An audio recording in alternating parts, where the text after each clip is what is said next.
Harry Kane to Bayern Munich, as reports come out that he's willing to reject a new offer if Tottenham are going to propose him one as he considers his options. Moussa Diaby making the move to Aston Villa, even though he's been linked to the likes of Newcastle and Arsenal, and out they beat him for the signature of Moussa Diaby to Al Nassr, beating one of the Saudi clubs. Massive coup for Aston Villa. We're going to be talking about Mohammed Kudus' interest from Arsenal and much, much more as we're going to get into this transfer. Tereak talking transfer show.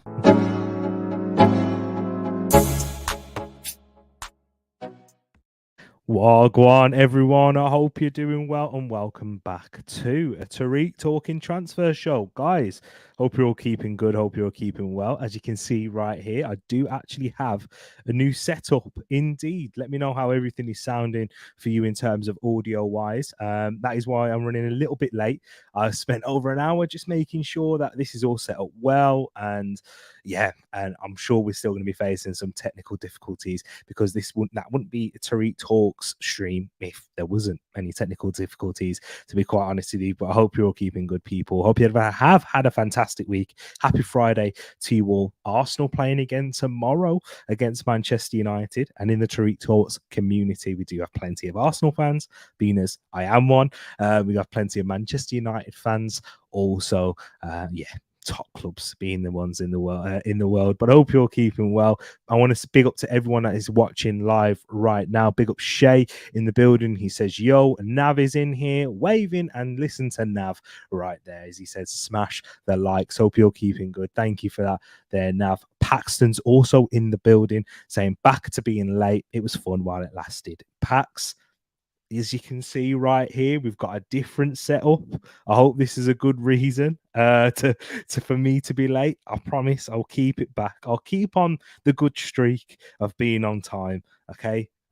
4 minutes or so late. It's not too bad. Peeny Ween in the building as well says, well, hello there, sexy sausages. Hope you're keeping well, Peeny Ween. Happy Friday to yourself, my brother. And he says right here, don't start licking the mic like a Twitch streamer. Don't worry. There's the new trend that's going on around TikTok as well, when people are on there doing lives, acting like a NPC, non-playable character, for those who don't know, but also, just repeating random stuff as super chats or the equivalent to super chats. I'm not too up to date with TikTok, as you guys already know, but let's get into it, everyone. Hope you're keeping well, and if you haven't done so already, make sure you do smash that like button. Big up to yourself, Red Devil Yannick, as well. Get in the comments, get commenting like Red Devil Yannick right here if you are watching live, and if you are watching afterwards, get in the comments letting us know your thoughts and feelings on the topics that we will discuss today. And just to answer your question there, I am certainly ready, and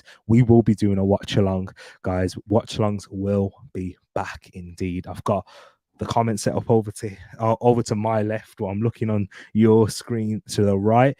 I will get these things adjusted and sorted, of course. So yeah, people, this is all within trial and error, but streaming isn't necessarily in trial and error, and we do need to talk about the news that was reported by the Times for Harry Kane has been linked with a move to we already know he's been linked with a move to Bayern Munich, as they've had 2 bids rejected by Tottenham Hotspur.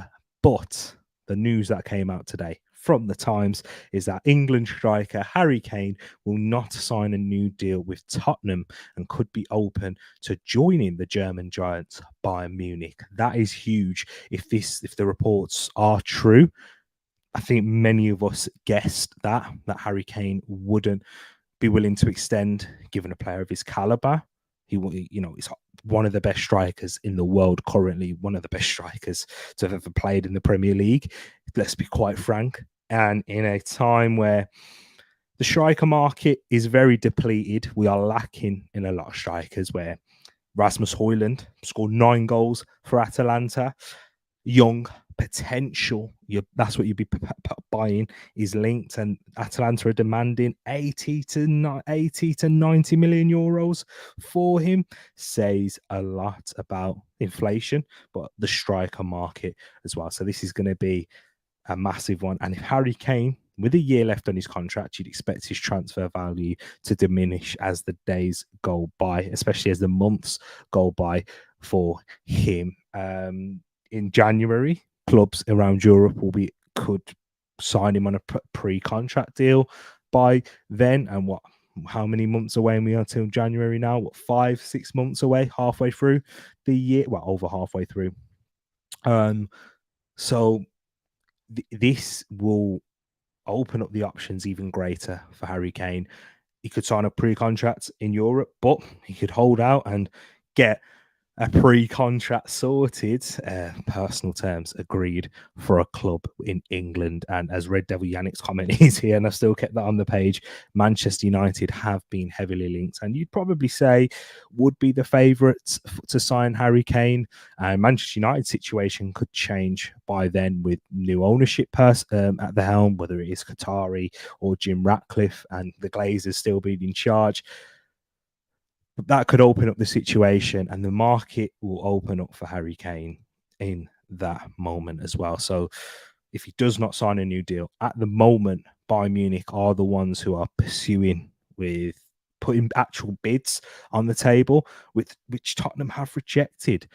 But seeing a lot of Tottenham fans' reaction on social media, they would actually prefer him to go to Bayern Munich, and who wouldn't? You'd rather your best player leave the league so you don't have to see him playing another shirt, especially if he's, well, which he is, an academy product for Tottenham Hotspur. It's an interesting one for them. And yeah, would you take less money? Personally, I would. I'd actually take a 20 million hit. So if Tottenham want 100 million and Bayern Munich are willing to offer 80, and you take the 100 million from an English club, I'd take the 80 million, because that 20 million could be the difference in you finishing a place higher, or even your chances if you do becomes, get Tottenham miraculously get to a level where they can compete for the Champions League next season, compete for the Champions League places. I was meant to say, sorry, as the camera focuses back onto me. Manchester United are going to be a potential rival for one of those spots. And would you rather sell him and increase their chances of being in the Champions League places and getting into the title challenge, which Tottenham will want to be, because they were there once upon a time, even though they haven't won a trophy. I'm sure we'll have plenty of digs here. Sorry if there are any Tottenham fans watching. I'd personally take that if that was on my situation, one of my players. But I want to know your thoughts, guys. I really do want to know your thoughts. Do you think that Harry Kane will end up at Bayern Munich? And if he does go to Bayern Munich, how does that affect Harry Kane's legacy?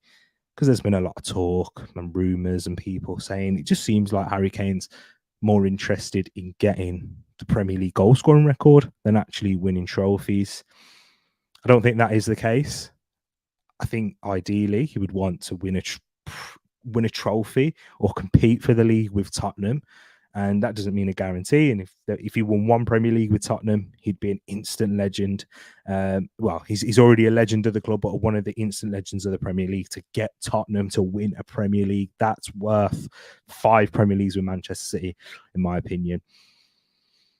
But just in this situation right now, what Spurs are in, a transition at the age Harry Kane is at, 29 years of age. He's already had ankle injuries in the past that have hindered his playing time. He's got to look elsewhere. He has to look elsewhere, whether that is within the league or at Bayern Munich, where you're going to win a guaranteed trophy. Whether that is the league, you're going to compete for the Champions League. You're going to be up there with one of the favourites to win the Champions League, as Bayern Munich were. I was hearing it a lot last season that Bayern Munich, before they actually started playing into the group stage, but they were meant to be one of the favourites to win the Champions League, according to a lot of fans. They will be again this season if they can have a good start, and that's what they mainly got to do. And Harry Kane, at the age he's at, and if he was to break down and his body's not going to be quite the same, you can afford to rest him. You can afford to play a Choupo-Moting up top. You can afford to rotate him and play him for those big games in the Champions League. Because Harry Kane, He's a big game player, and that his goal scoring record has proven that. And being at a Bayern Munich where he's going to get more chances in front of goal, better players around him, internationals for Germany. It's going to be massive. He should take it, but if Manchester United come knocking and their project, I'm not American. I know Arsenal are on a preseason tour in America, and Man United, but I need to stop speaking like them. But if our project, Manchester United's, my head's gone. Manchester United's project is appealing, and they are further down the line, and they're still looking for a striker. And even if they have Hojlund, what he's getting Harry Kane on a free, where you're going to be paying a signing on fee and his wages, let's say 16 to 20 million pounds a year, and then Hojlund 100 million pound for those two strikers. Bargain. You're absolutely going to take it. So yeah, maybe they're going to go all out for him. But I feel like if you are going to try and get Kane on a free, he's someone you need to be talking to from early. So from now, from 12 months away, to try and prize him away from Spurs and keep talking to him, letting him know that how vital he is to the project. Let him know your plans and how exciting it's going to be. A bit like how Arsenal did with Declan Rice, they were speaking to him 6 months before we signed him, 7 months. In January, we started speaking to Declan Rice. So yeah, definitely. But big up each and every one of you. Let's get into the comments. And before we move on to the next topic, so I want to hear your thoughts, guys. But let me know your thoughts on the setup as well. Are you liking it? Is the audio quality sounding better? I've got my headphones plugged into my computer. I was monitoring the audio earlier, but let me know as well as I take a sip of water.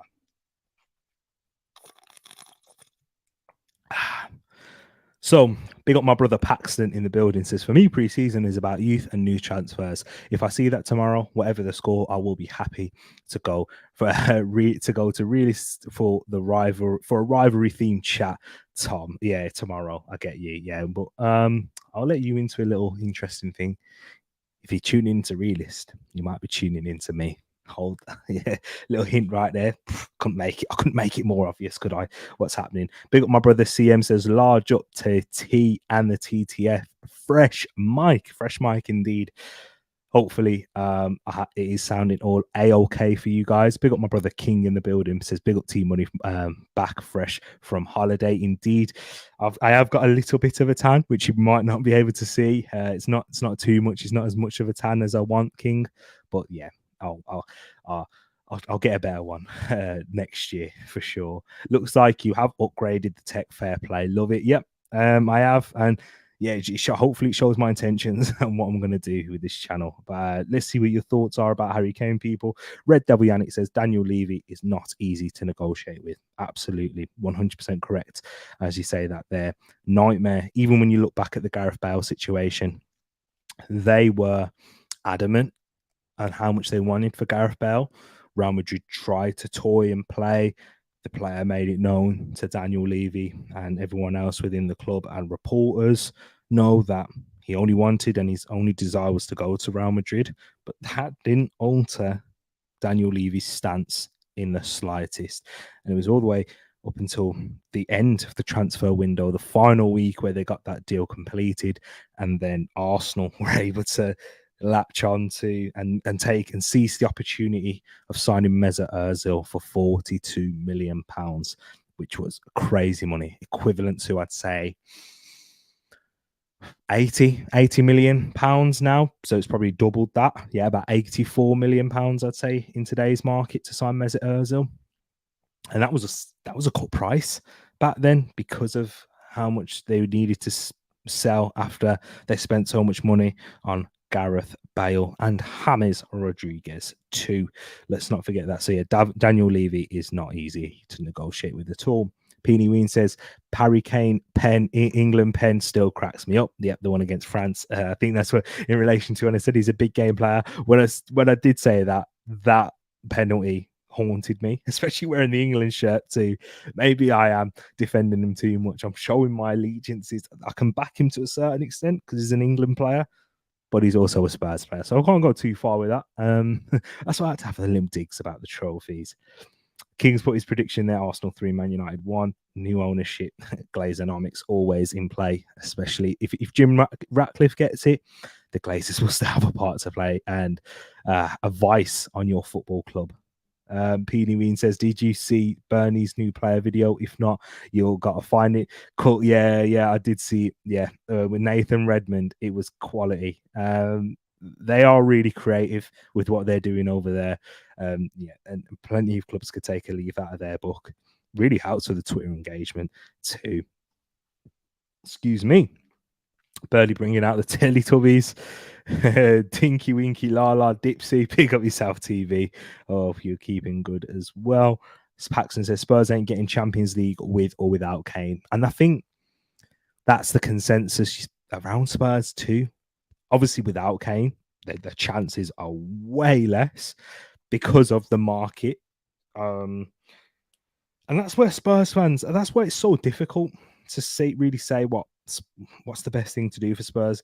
Because originally, right, okay, with this Harry Kane situation, I thought, get rid of him if you're a Spurs, get rid of him, get the money, recoup that money, you can invest it elsewhere. It's 100 million. You can get 2 quality players, 50 million each. Go get yourself a centre back that you need. Go get yourself another striker. However, when you look at, okay, and you throw the question, okay, what striker should we get? For 50 million, you can't even get a Hojlund, and Hojlund's a massive risk for a Spurs. Evan Ferguson, can you even get him for 50 million? And it's very early to sign him. It's a risk as well. I mean, there's a risk with every transfer, but the risk that you'll be spending on 50 million pounds worth of striker is even greater than you would spending 50 million pound on a midfielder. What that can get you within Europe. So it is really difficult when Arsenal want 40 million euros for Balogun. Guys, it is a real. It is cold out there, and there aren't many options. So, or is it worth holding it on to Kane, potentially getting into the Champions League, taking that risk, rolling that dice? If you get into the Champions League, the market opens up for you vastly in terms of players that will want to come to Spurs. I don't know. It is interesting because Spurs now, if they're going to be trying to sign a striker to replace Harry Kane, they can't even get a Hojlund, who's attracting interest from Man United, bigger club, Champions League football.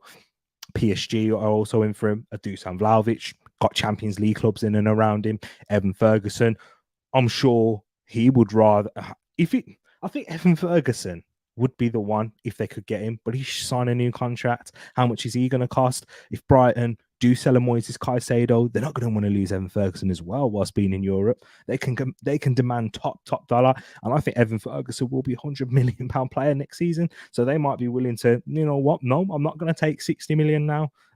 I'm going to wait. He could score 10 to 15 goals next season and easily demand 100 million. Because of the market for strikers, it's crazy. Then they can't get an Osimhen, and if they could get an Osimhen next season if he's still available and on the market, if they're in the Champions League, there is plenty to at play there. But yeah, Paxson adamant that they're not getting Champions League with or without Kane. Bayern Munich act Glazenomics goes in snail's pace. So out of us and Bayern, they will snap him up. Given Levy isn't idiotic. No, he's not. He's not idiotic always. When it comes to transfers, he's not. Not in transfers. Incomings, he certainly is. But when it comes to selling players, that's it. Yeah, that's his USP for Daniel Levy. That's what he's done for Spurs. Businessman, brilliant. Football sense, not too great.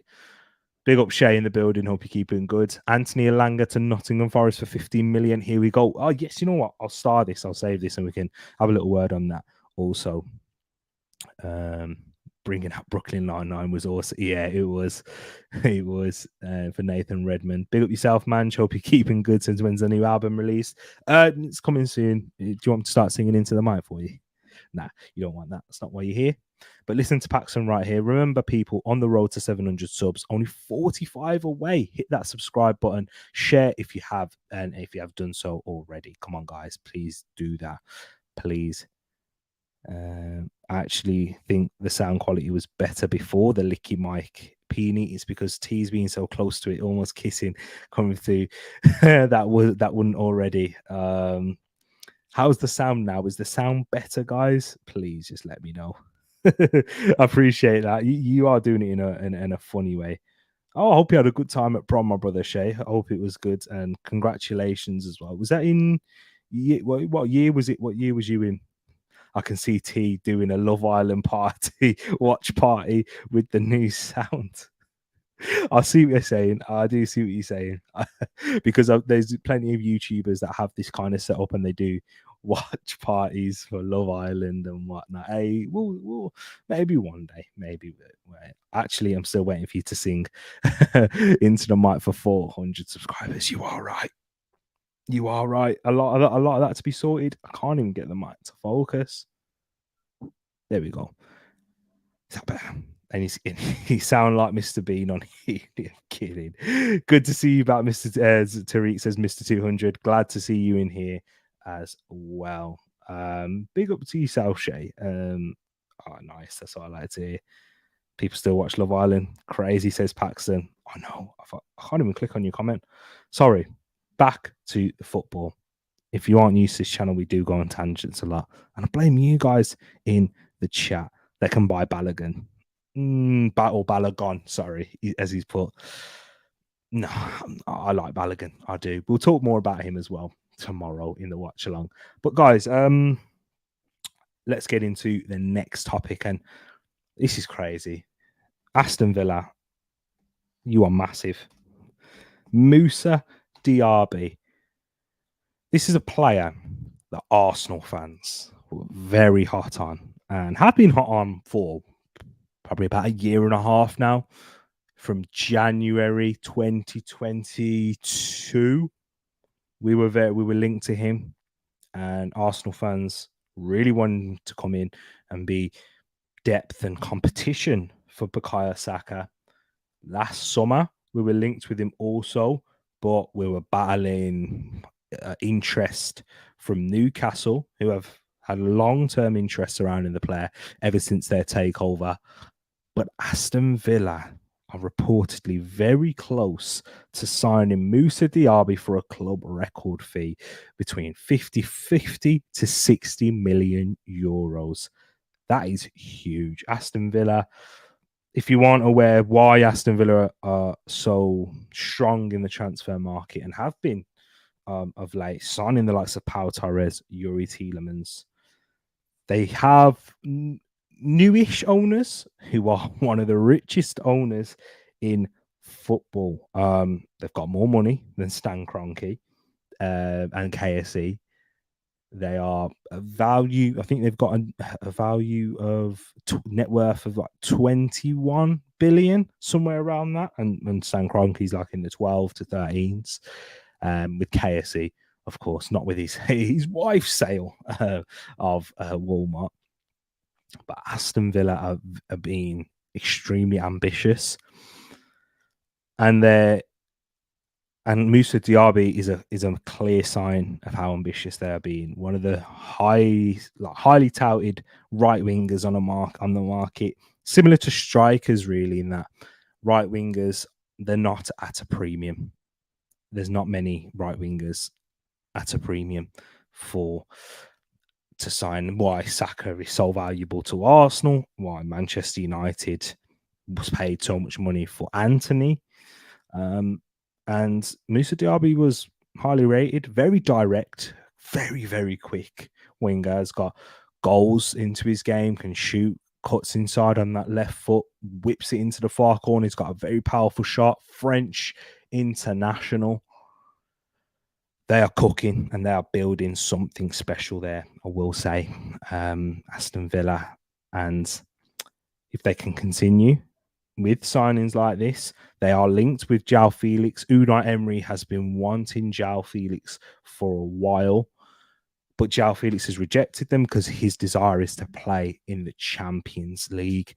Well, if those Champions League clubs don't come knocking after a disastrous spell at Chelsea, let's be honest, £10 million, that 6-month loan was, and it didn't work out at all. He's said that he wanted Barcelona. There's reports that have come out today that Barcelona just can't feasibly make that transfer happen. I think this one's an interesting one with João Felix to watch as the window does go on. But if they do, they have reinvigorated that attack and added potential. It's the key word. And that is a huge upgrade.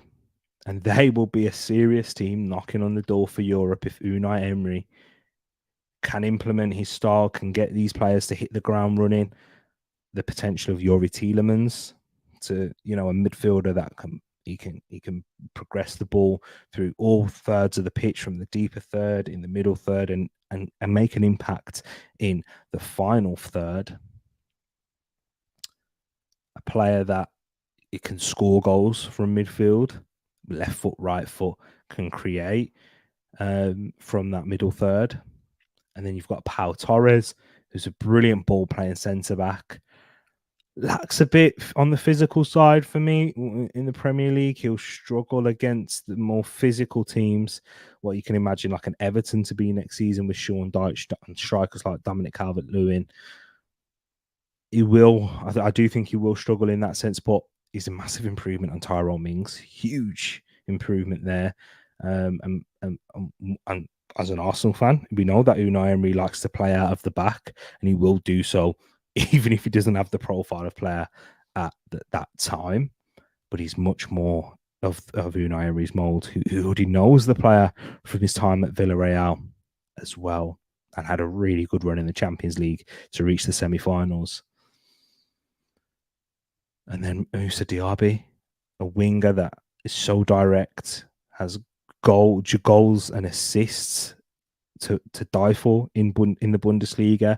Yes, there'll always be that question by saying the Bundesliga, because we've seen players like Jadon Sancho, Kai Havertz, Timo Werner not adapt to life at all, or very quickly from the Bundesliga and from impressing there.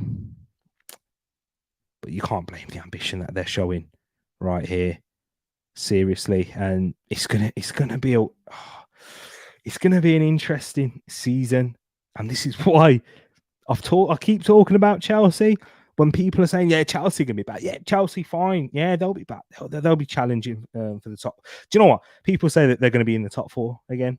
How can you say that with any conviction when you've got teams like Aston Villa, Brighton performing the way they are, and their recruitment model is excellent? Newcastle going to improve. Liverpool certainly will be back. And that's not even talking about Arsenal and Manchester United, who finished in the Champions League. And then you got Brentford potentially. Yes, people probably expect them to regress and drop off. But, Tottenham might improve. And they already did finish above Chelsea. This season's going to be interesting. But I want to hear your thoughts on Moussa Diaby going to Aston Villa. Very close indeed, as he is picked the Premier League side in the West Midlands over the money in Saudi. It's a rich man's world. Not like the Premier League doesn't have a lot of money anyway. But let me know your thoughts, guys, on this. Let's have a look in here.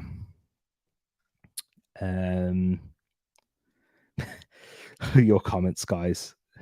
Your comments are killing me. But yeah, let's get into it. Waffle Merchant T blaming us, of course. It is. It was your fault for going on a tangent. Peony, I'm saving that because I really want to answer it. And I know why he's done it. Paxton says Aston Villa could finish above Spurs and might get Spurs cooking, but can they really compete against the likes of Villa, Brighton, Brentford? Exactly that. Exactly. The money that Villa are putting down, Brighton, the players that they've brought in, if they do sell a Caicedo, we know that Brighton could replace him like that. They have the ability to. Yes, it's going to be difficult, but they managed to do it with Yves Bissouma, who was one of the highest rated midfielders by lots of Premier League fans last season. And Moises Caicedo was a better midfielder. So you never know. You never know with Brighton. And they've got a top manager in Diaby, who Europe's elite will be sniffing around next season for sure. Who the likes of Villa might be sniffing around if it doesn't work out with Unai Emery. Aston Villa looking scary, maybe aiming for the Champions League. Yeah, I think Red Devil Yannick, that's the aim for them. That's what they're going to be looking towards. That second half of the season from Aston Villa with Unai Emery was simply sublime. Let's not forget that Aston Villa were relegation threatened when Unai Emery came in, when Steven Gerrard was sacked. And he went on a ridiculous run. I remember towards the last few games of the season, it might have even changed by then. I doubt it. But for the last few games of the season up until that point, Aston Villa had the best record since Unai came in. The third best record in the Premier League since Unai Emery came in. Third best record. Crazy the job that he did. And if he can start as they ended and as they were for the last season, they'll certainly be in there knocking on that door. Newcastle finished there. If you got the likes of Manchester United, Liverpool, if they don't start as well, Aston Villa will certainly be out there knocking at that door. And Unai Emery in those cup competitions, in the Europa Conference League, you can see him winning that. It will be difficult, I will say, for Aston Villa to juggle both competitions, being the Premier League and the Europa Conference League. We've seen better sides, bigger squads, bigger clubs than Aston Villa struggle, like Arsenal, Man United, struggle to compete in both the Europa League and the Premier League. But yeah, they're certainly building towards that and showing plenty of ambition. Paxton says, Tielemans, such a quality player. A couple of years, wasted growth. He could have played for the elite clubs, I genuinely believe. But Villa getting Europe might be enough for him. Absolutely. And that's my thoughts and opinions on Youri Tielemans as well, Pax. He was priced out of a move from Leicester last season. Arsenal heavily interested, didn't want to pay the money. We're definitely interested in a profile like Tielemans, but we decided not to. And I think that's more to do with money rather than the actual quality of the player. We weren't willing to pay that amount of money for Tielemans, who had a year left on his contract. But Arteta certainly liked the player. And that's a top club from last season, an elite club that is in the Europe's elite competition now. Yeah, Tielemans. I remember having this debate a year ago, and there was plenty of people like Vibes. Cass came on the channel and he said he doesn't rate Tielemans at all. But now I'm on that bandwagon. Yes, of course he has weaknesses. He's not the best athlete that you can get in midfield. But he's certainly not as bad as what people make out, or what certain clips on Twitter or YouTube can make you think of Tielemans. But what a wonderful technical midfielder with elite ball striking, whether it's passing, shooting. What a player. And he'll improve that midfield. And if you can have the right profiles around him, keep your Douglas Luiz, your Boubacar Kamaras, your John McGinns. They've got some real depth in that midfield as well. Jacob Ramsey, of course, we're forgetting those players who probably most likely missed the start of the season due to the foot injury, the broken metatarsal he got in the Euros.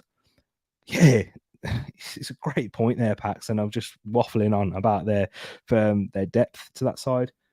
Peony says Aston Villa to rival New Money United, Newcastle, aka Newcastle, could be interesting. Definitely, Peony, absolutely. Aston Villa are certainly knocking at that Newcastle United door. Hey, if you slip up, we can take your position. It's true.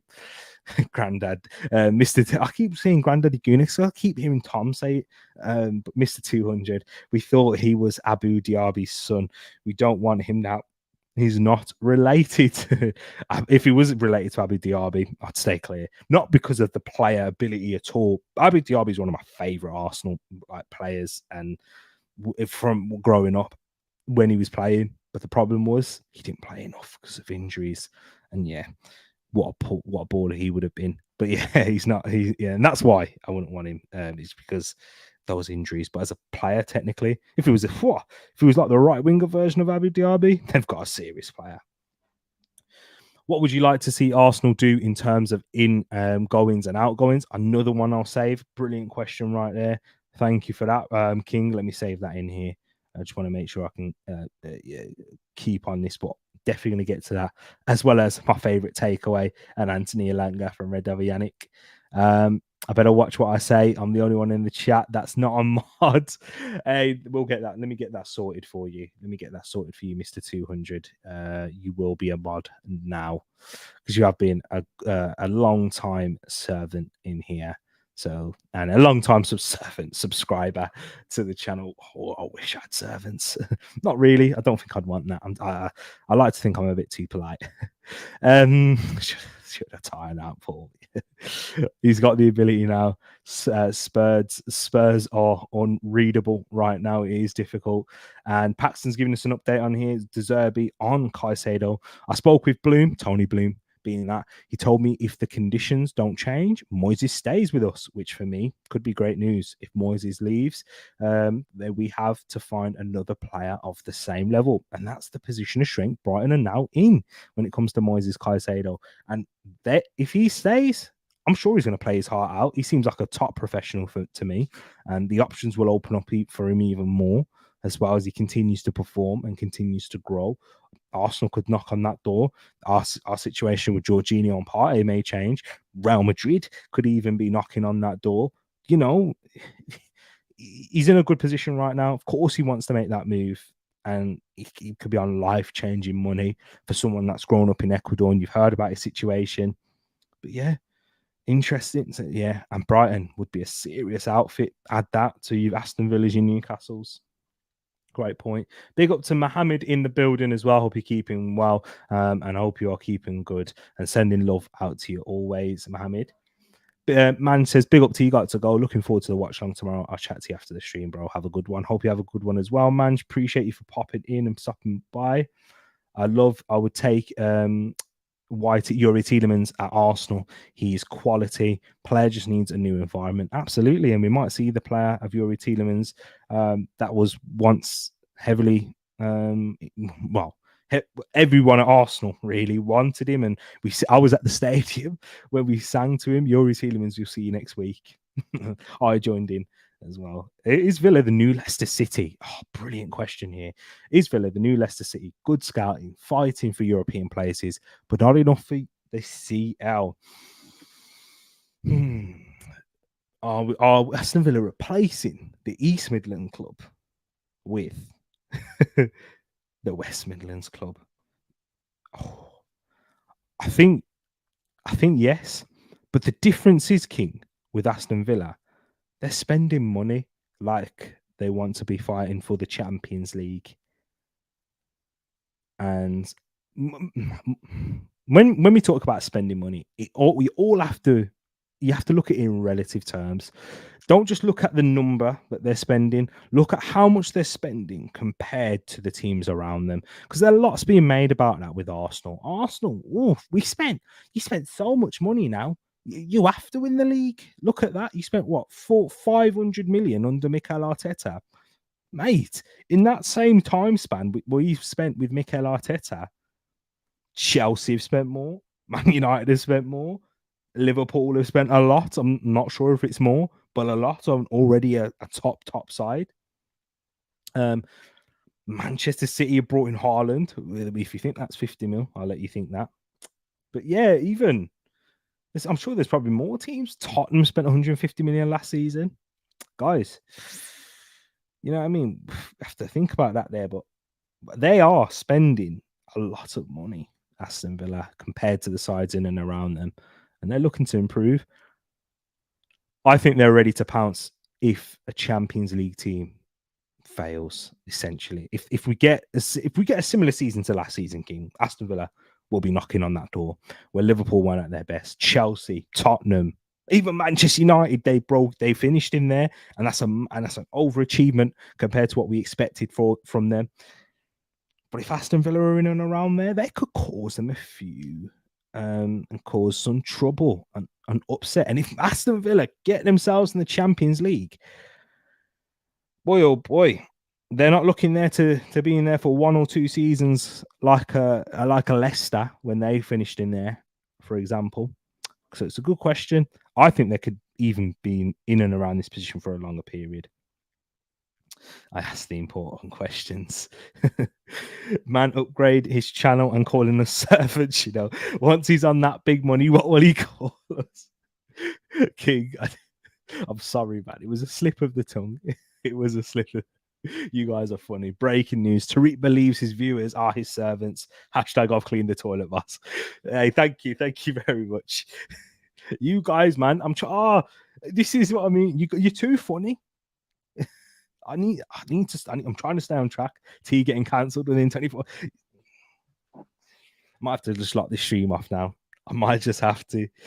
Sadio Mane. Whoa.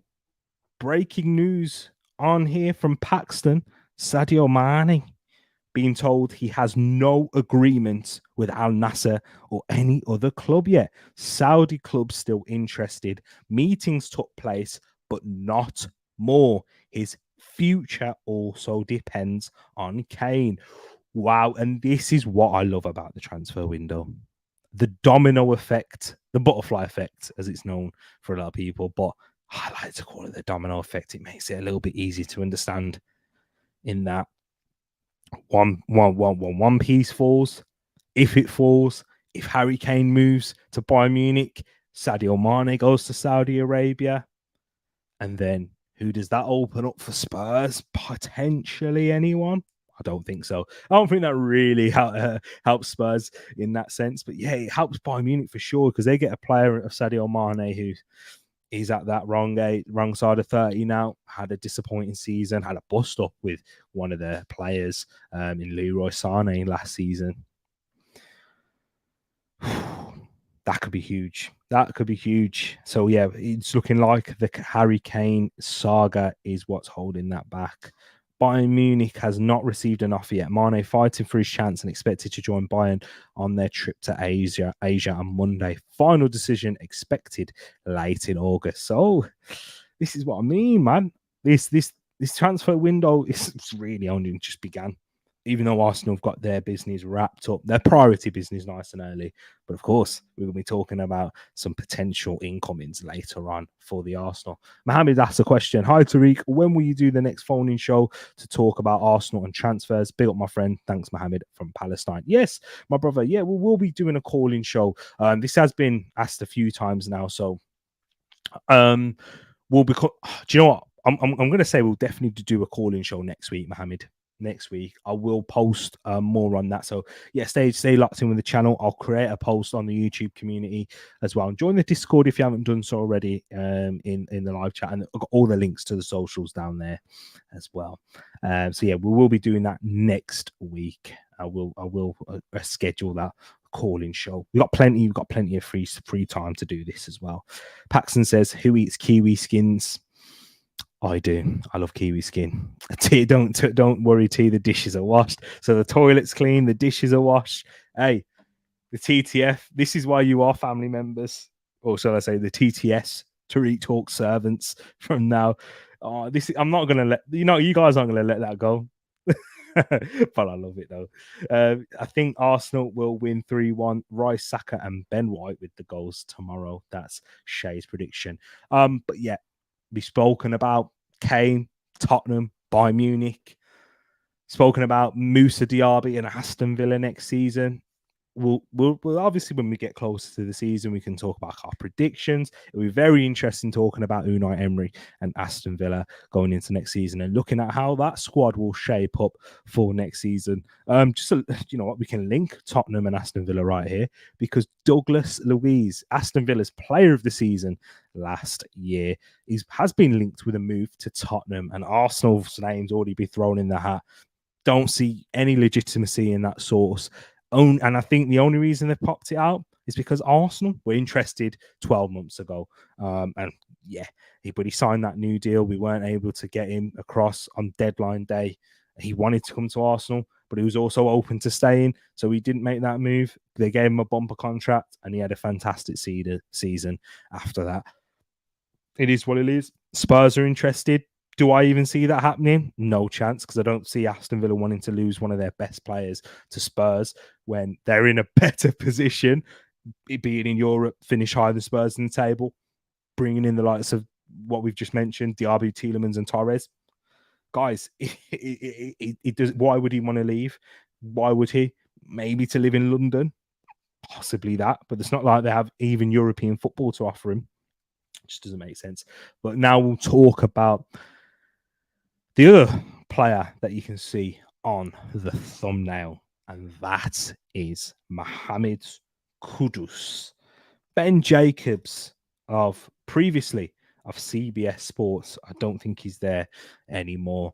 But Mohammed Kudus is a one to keep an eye on, according to Ben Jacobs, who is a reliable journalist, I'd say. You'd have seen him on the Football Terrace a couple of times, talking to Terry there about transfers. You would have seen him on Tom's channel also, if you're an Arsenal fan. Really do like his work. He goes into a lot of detail on transfers, on deals, on the backgrounds of those deals, and all of those things there. And he's reliably informed too. Of course, he gets them wrong, just like every journalist does. Even the great Fabrizio Romano got one wrong yesterday. I'm sure we'll talk about that as well. But Mohammed Kudus, Arsenal interested in the player alongside Chelsea and Brighton. And we're talking about a versatile player right here. Someone who can play in the attacking midfield position, play as a striker, play as a false nine, as that type. If he's playing up front, he'll be more of that false nine type player that drifts out wide, drifts, gets deeper, picks up the ball in deeper areas. Can play as a central midfielder, but the position where I'd see him play, can't even say that predominantly, because Arsenal play with such tactical fluidity at the moment. But where you'd say he'd start is on that right wing.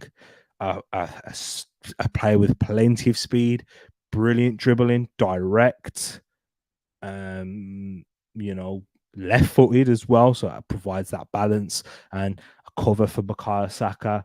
Someone who has the physicality to play in the Premier League, can hold up the ball well, good balance to his game when he is trying to get knocked off the ball, can hold off a few players, and uses a good position, controls his body really well in those half spaces and in them wide areas. Probably when you're looking at the player, what he'll need to develop on, not very strong on his weaker foot, so if he was to play out wide, he would be quite predictable. And yeah, he can be quite rash in that final third, I'd say. Doesn't always make the right decisions, but at Arsenal with Mikel Arteta, I think it would help. He would improve him vastly if he's got the right attitude, and he's got the attitude of the likes of a Bukayo Saka, Gabriel Martinelli. He's still got plenty of room to improve and grow. So it's going to be interesting. Mohammed Kudus. I've seen Harry speak about this earlier, and he said that from the people that he's spoken about, Harry from the Chronicles of a Gooner, go check him out as well. That it's more interest, and we've not really made a move towards him yet. But I like this link, and this has been a link that Arsenal have had for a while now. This isn't just one that's been brought the other day. I'd say the intensity of these links has increased. It's getting hotter and hotter, and the links are getting closer. And I do think this one will be relied upon sales first. The likes of Nicola Pepe, potentially Marquinhos on a sale or a loan, Balogun to leave also. I think we need to lose a couple of attackers for us to make this work within the squad. But I think it would be a brilliant signing. And the reason why, out of all those attributes that he does have, it's that versatility for me. And the fact that he can play across so many different positions at a good level. And that's why I think Arsenal is so interesting. And that is what we're building towards. Kai Havertz, a versatile attacker, someone who can play in the attacking midfield, right wing, false nine, at a decent level. Whatever you think of him, he can play there at a decent level. He plays there for his international team in Germany, and he's one of their key players. Then you've got Yuri Timber, and from what we saw the other night, he's mustard. What a player he is! Someone you can drop into midfield. You can play him in all different parts of the pitch. The perfect prototype of, and you know what? Not a prototype. He's the perfect Dutch player in that sense, where Ajax come from that academy. You're playing so many different roles as growing up as a kid.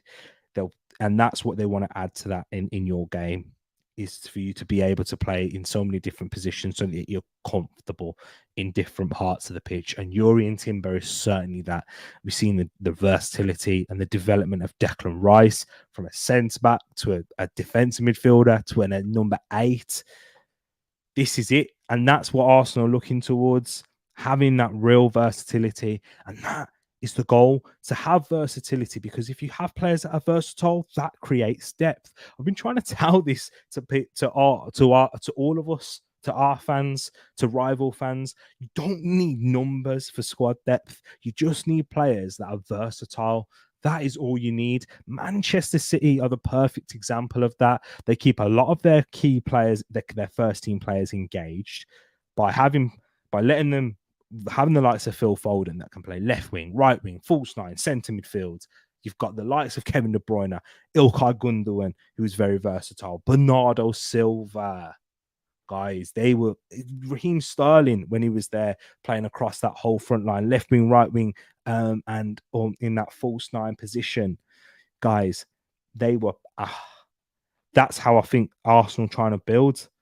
And it's not necessarily the Pep Guardiola way, because even Jurgen Klopp built in that style. He had his core spine that played in their rightful position in that part of the team. You know, you're not going to have a goalkeeper as versatile. You're not going to have your centre backs that are versatile, but you have your attackers that are comfortable in playing in so many different areas. Just give me one sec. Mom, can you shut my door, please? Thank you. So yeah, that's what I mean, guys, and that's why it is so exciting. Let's hear what you are saying in the chat. Sorry about that in the background, guys. But let's hear Mohammed Kudus to Arsenal. Are you taking him?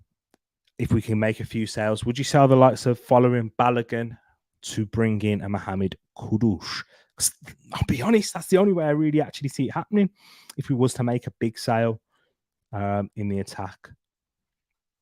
We got more breaking news in the chat as well. Appreciate you, Pax, for bringing this in. This is why you're the man.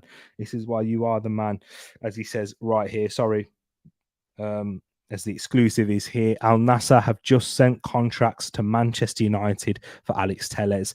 Deal done and sealed. Understand Telles completed main part of the medical test today in Portugal. And the reason why he said it's back on, because it was rumored to be nearly a done deal, and then it was said no, they are looking at other targets, but now it's back on.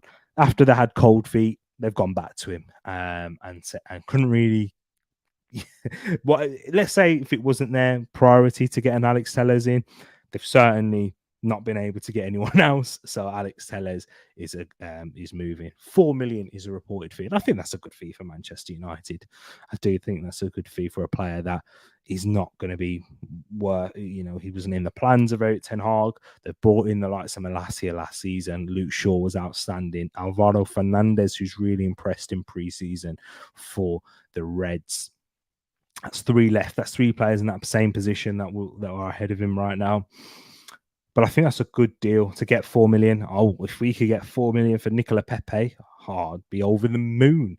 But yeah, we can't even get that for Rob Holding, who was more of a key player for Arsenal last season, and Alex Telles was out on loan. But yeah, and he will be announced as a new Al Nassr player. Exclusive story confirmed. Here we go. I'm guessing that's from Fabrizio Romano. But appreciate you there, Pax. Thank you for that. And your thoughts on Mohammed Kudus as well. Kudus is a quality player, and he won't be that costly. Anyone that goes into it, that gets him will be better off. 100% agree. 40 to 50 million, let's say, of euros as well, that you'll be paying for a player the likes of Mohammed Kudus. We paid that money for Fabio Vieira. Manchester United paid that money for Donny van der Beek. Chelsea haven't paid too far off of that for Nicholas Jackson. This is it. You pay. He's a risk, but Arsenal can afford to take that risk because he's not going to come in and be a main player, be a main starter. Noni Madueke went for those types of prices. So top player, and if you're buying from that league, he might not hit off. Another thing that I forgot to mention with Mohammed Kudus, his injury record isn't that great for the age that he's at as well. And it's not always great to sign a player like that, but if he's coming in as depth, as versatile depth that can play in multiple areas, you're taking that all day, every day. And Arsenal have so many players in that position now, so we can take that risk. And if he's better than Emile Smith-Rowe or Fabio Vieira, then great. Then that's fine, because then if he's better than them, we've got a real player knocking on the door for opportunities next season. Shay asked the question, are you doing an Arsenal watch along tomorrow? I am indeed, for sure. And speaking about that game, Red W, and it says the MetLife Stadium is sold out for Manchester United against Arsenal tomorrow. The capacity is going to be 82,000. Huge. How massive both of those clubs are in America. Arsenal, Manchester United. Yeah, we are owned by American owners at this current moment in time. But yeah, it just goes to show the power of the Premier League. This is going to be a record as well. I did see that earlier, Red Devil Yannick. But yeah, glad to thank you for bringing the official figure in here. I know one of you is going to say something about that. Probably PD Weed. Marquinhos was a nothing move for Arsenal T. Saw it at the time. He was never making the first team, in my opinion. Yeah, it was probably one of those moves where very low risk in terms of the fee that you're paying, and you could potentially make a profit on that. Something similar to an Austin Trusty in that sense, using your links, bringing him out of Brazil.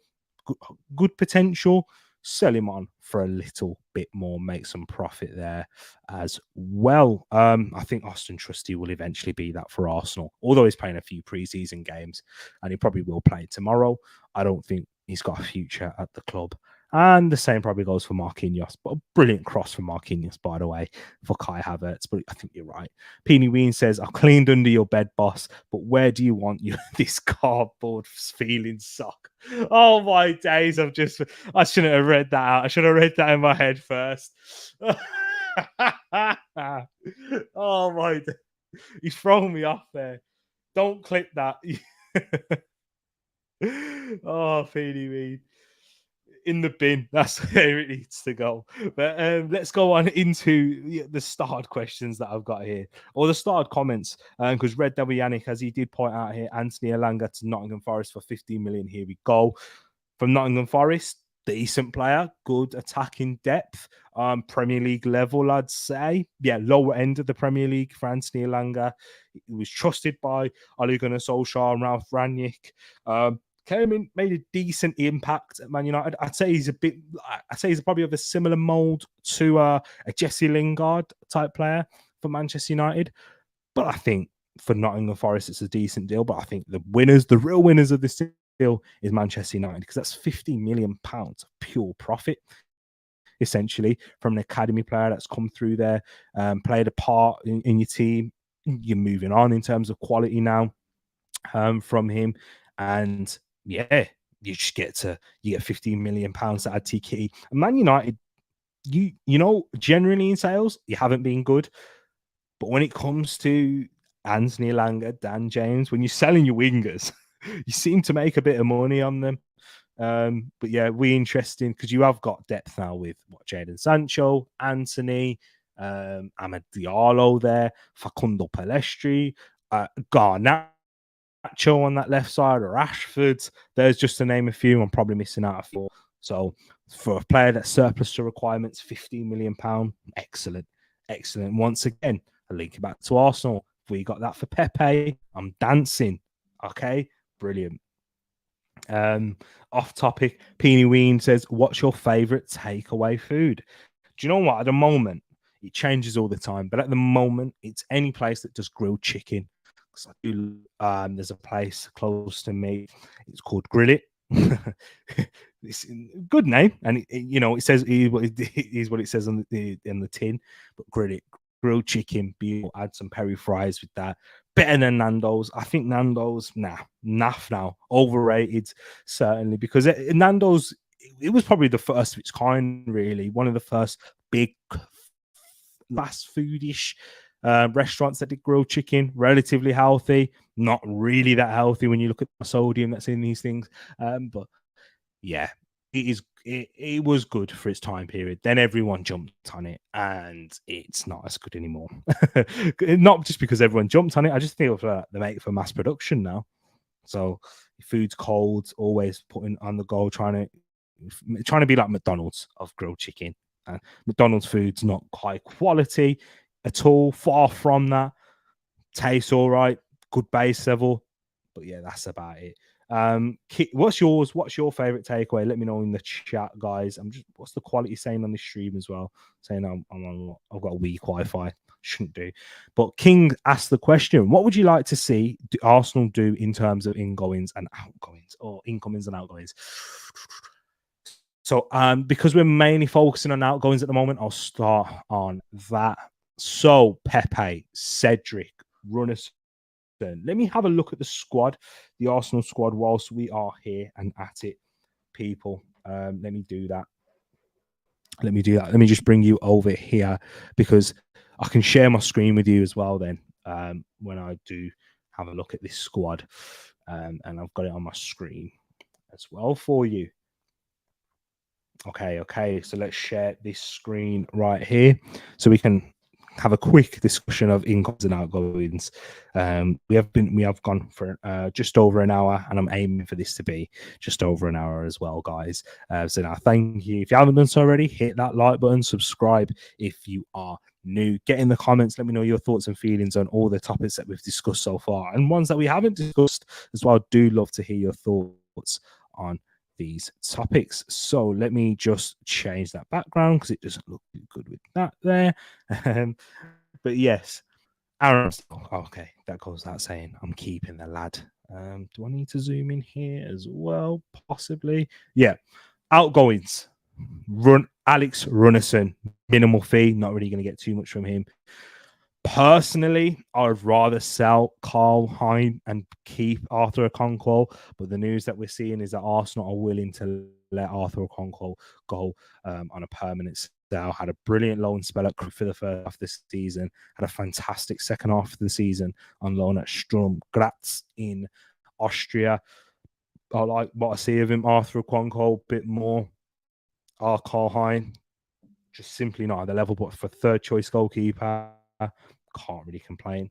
So yeah, I'd sell out the goalkeepers. It's going to be Runnison and Okonkwo leaving out of these defenders. Kieran Tierney, interesting one. Personally, I'd sell Kieran Tierney just so that we can get another player. And this kind of links with the incomings. That I think we can, if we sell Kieran Tierney, I think we can get João Cancelo. And João Cancelo is upgrade on Kieran Tierney in any world, and in terms of what Arsenal and the style of play that we're playing in. So I would sell Kieran Tierney and bring in a player like João Cancelo in there. Who else? Rob Holding's got to go. Cedric has also got to go for me. Austin Trusty, Nuno Tavares right there. So yeah, so a lot of sales already I've made at the back and getting into midfield. Albert Sambi-Lokonga is a player that I would sell. Look how beautiful his face is there. First stream I've done it since he's actually been officially signed. It'd be Declan Rice. But apart from that, in the midfield, because Al Nene I would sell, but he's only going to be here for one more season. But yeah, Sambi-Lokonga out of the midfield that we've got right there is the one that I'd sell. And the forwards, Pepe, Marquinhos, and either Eddie Nketiah or following Balogun. I'm choosing one from selling one, guys. I had this conversation with Wilf on the phone earlier. I'm selling Eddie Nketiah. Main reason being with following Balogun, I think he gives us another option. He's a different style of forward to a Gabriel Jesus. And whereas Eddie Nketiah is a bit more similar, not entirely. He's a light version of Gabriel Jesus. He's got better hold-up play than Balogun in central areas. But this is where I think Balogun's actually more comfortable in the wider areas. I like how he dribbles and drives out there when he's direct facing up a defender. I trust him. He looks more fluid and he looks like he can pose a defense more questions when he's facing up to them than an Eddie Nketiah. Partly for the reason for that, he's a powerful runner. He's very quick. And two, I think his movement is very good. When we did the Nuremberg watch along, guys, a lot of you in the chat were calling me a madman for this, but I was actually quite. When he missed those chances, I saw him as a positive. Of course, not putting the ball in the back of the net from those areas is not good. And in competitive games, I'm not going to be praising it like this, but from the friendlies, when you try to build up match fitness and sharpness, I want to be seeing you getting those chances because those are repeatable chances. If you can make those runs against teams in the Premier League, you're not always going to get a high line like how you would against a Nuremberg or an MLS All-Stars. But if your movement is good enough, you'll create more than enough chances yourself. Look at the player who most chances last season. You'll never guess who it is. Well, you probably have if you already know the answer. But it was Erling Braut Haaland. He missed the most chances out of any striker in Europe. And do you know why? Because he's always in the position of maximum opportunity. That's why he creates so many chances with his movement, not just from Manchester City being such a quality team and having the likes of Kevin De Bruyne serving a plate for him, but his movement creates that space. And that's what I've seen from following Balogun. Eddie Nketiah doesn't get enough chances when he plays for Arsenal for my liking. I'd actually say Eddie, if you're putting them through 1v1 at goal, Eddie Nketiah is a better finisher. But that don't really matter if you're the best finisher in the world. But if you're not getting enough opportunities to put the ball in the back of the net, following Balogun could get 3 chances in a game, scores 1. Eddie Nketiah gets 1. You know what I mean, guys? The likelihood is less because he doesn't get enough. Balogun is a chance machine. That's why I think a lot of European clubs are after him also. Yeah, I would sell Eddie Nketiah on that one there. Let me know your thoughts in the chat. That was a great question there from King in terms of incomings, outgoings. Of course, let's bring this back up into here. Let's bring it back to my right side, guys, in the chat. Live chat right here. We've got plenty of questions, plenty of you, not even questions, plenty in the comments right here. He said, put it in the bin rather than... See, I had to double question. I see, I'm having to double take right now. Paxton says Chinese takeaway for me right now. Yeah, Chinese is good, but I find them a lot of the time Chinese takeaways too greasy. Apart from Indonesian places, Asian takeaways on top of me, 100%. I've never tried Indonesian food actually. but how Paxton's talking about it, probably better off not trying it. But apologies if you are Indonesian watching this. I know we do have Indonesian subscribers here. Fadsley is one of them. So big up Fads. But yeah, Pax, let me know about Indonesian food. But Peony Ween's agreeing with you, saying Chinese for me too currently. Big up my brother Rich in the building, says new mic, new setup, new everything, new life. No, it's not. Same Tereak as well. But nah, big up to yourself, my bro Rich. Hope you're keeping good. Eagle Eye Football, Runnison, Tom Heaton swap deal. I'm taking it because he increases our homegrown quota. So yeah, you guys wouldn't take that because that means you have to get another homegrown player. Big up my brother Realist in the building as well. New technical director clearing house. Hey, do you like them sales? Do you like them? Exactly. Just got home. I missed not much, my brother. But yeah, check the other part of the stream out if you want to. And that goes for anyone who else who's just caught in live as well. We've been going on for 1 hour and 9 minutes. We will be wrapping up soon. 90% of the show, realist. I can't lie. That's say what he's missed. Paxton Tyreek loves to waffle, so I'll get 40 minutes more. True say. How many more minutes have you got already? 5 more minutes. So you ain't getting 40 minutes more. I can guarantee that. Really is a bully. He's bullying me. Big up my brother in the place. Thanks for calling Palace a European club. Just loan us Pelican. Yeah, he's attracted a lot of interest from Palace as well. Big up my brother G in the building. Liverpool fan says big up T. G said, G, what mic are you using? For real, sounds good. I appreciate that, man. Thank you. I've been asking the subscribers earlier on. And big up man like Pax. I called them servants earlier. Paxton and Peony, and they were just taking a mick and bullying me in the chat. But now there is a short MV7. I'll pop that in here. Sure MV7. I got it on Prime Day. There was a deal. It is quite expensive, but yeah, go check that out. I wish I had an affiliate link, but nah, go check it out, my bro. I hope you're keeping goods, and go check out GTV, guys. When he puts out, he fires the content out, and he does a lot of scouting reports for some of your favorite players. We got Really Start right here. He's a Football Manager fan. We've got plenty of them. You guys need to pop it in there. Trust me. Go check out GTV for sure. He's looking. Don't be saying this, man.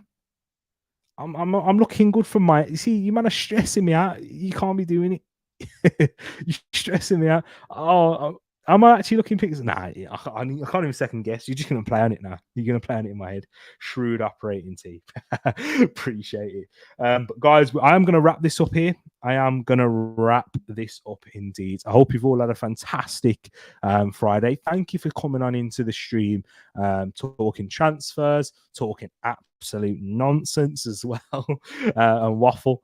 Speaking of waffle, yeah, we spoke about food. There's always going to be a food chat. But we didn't speak about Granit Xhaka until just. But now I hope you all have a fantastic weekend coming up, people. I will be just looking out. So he's actually being serious. Might be my internet. That's why I asked. Okay, fairs. It might be mine. I did have one bar. But yeah, I'll have to look back on this afterwards. Appreciate you for that, my bro. But yeah, so we'll be doing a watch along tomorrow. Stay tuned on that. I will be being joined by some guests. I want to Arsenal and United fans. One of the guests that I can confirm is Realist as well. So go check that out there. And we're chatting to him how we're going to sort this, but we'll be bringing you a watch along. So for tomorrow night's game, stay tuned for more content coming up. Hitting that link in the description to the socials. The link to the Discord is also there. And stay subscribed, hit that notification bell on the channel too. And I hope you have a fantastic weekend. Take care, people. Love to you all. And we're out. Peace.